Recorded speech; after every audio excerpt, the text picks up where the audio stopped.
ఆంధ్రప్రదేశ్లో ఎన్డీఏ ప్రభుత్వం కొలువు తీరిన తర్వాత తిరుమల తిరుపతి దేవస్థానం ప్రక్షాళన మొదలైంది. గతంలో తిరుమల విషయంలో భక్తులు పలు ఆరోపణలు చేశారు.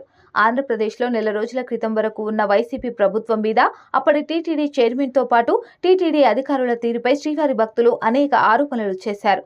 ఇప్పుడు టీటీడీకి జె శ్యామలారావును ఈవోగా నియమిస్తూ ఎన్డీఏ ప్రభుత్వం ఆదేశాలు జారీ చేసింది. ఇప్పటికే టీటీడీ ఈవోగా జె శ్యామలారావు బాధ్యతలు స్వీకరించారు. టీటీడీ ఈవోగా బాధ్యతలు స్వీకరించిన జె శ్యామలారావు టీటీడీలో ప్రక్షాళన మొదలుపెట్టారు. లడ్డూ కౌంటర్లకు వెళ్లి శ్రీవారి భక్తుల నుంచి సమాచారం సేకరించారు. తిరుమలలో అన్నదానం కాంప్లెక్స్ కు వెళ్లి భక్తులకు ఏమైనా ఇబ్బందులు ఉన్నాయా అంటూ టీటీడీ ఈవో జె శ్యామలారావు వివరాలు తెలుసుకున్నారు.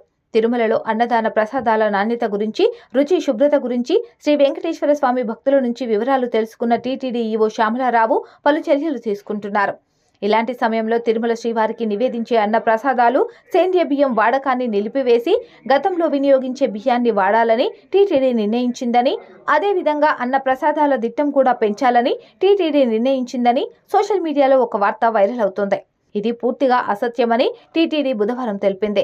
జె శ్యామలారావు మొన్న అర్చక స్వాములతో, ఆలయ అధికారులతో సమావేశమై స్వామివారికి నివేదించే అన్న ప్రసాదాల గురించి, వాటి దిట్టం గురించి సుదీర్ఘంగా చర్చించారని, అంతే తప్ప వీటిపై ఎటువంటి నిర్ణయం తీసుకోలేదని, భక్తులకు నాణ్యమైన, రుచికరమైన అన్న ప్రసాదం అందించాలని చర్చలు జరుగుతున్నాయని టీటీడీ బుధవారం ఓ ప్రకటనలో తెలిపింది. అయితే కొంతమంది సోషల్ మీడియాలో శ్రీవారి ఆలయంలో అన్న ప్రసాదాల తయారీలో మార్పులు చేశారంటూ పుకార్లు సృష్టిస్తున్నారని, ఇది పూర్తిగా అవాస్తవమని, ఇటువంటి అవాస్తవ వార్తలు నమ్మవద్దని శ్రీవారి భక్తులకు టీటీడీ విజ్ఞప్తి చేసింది.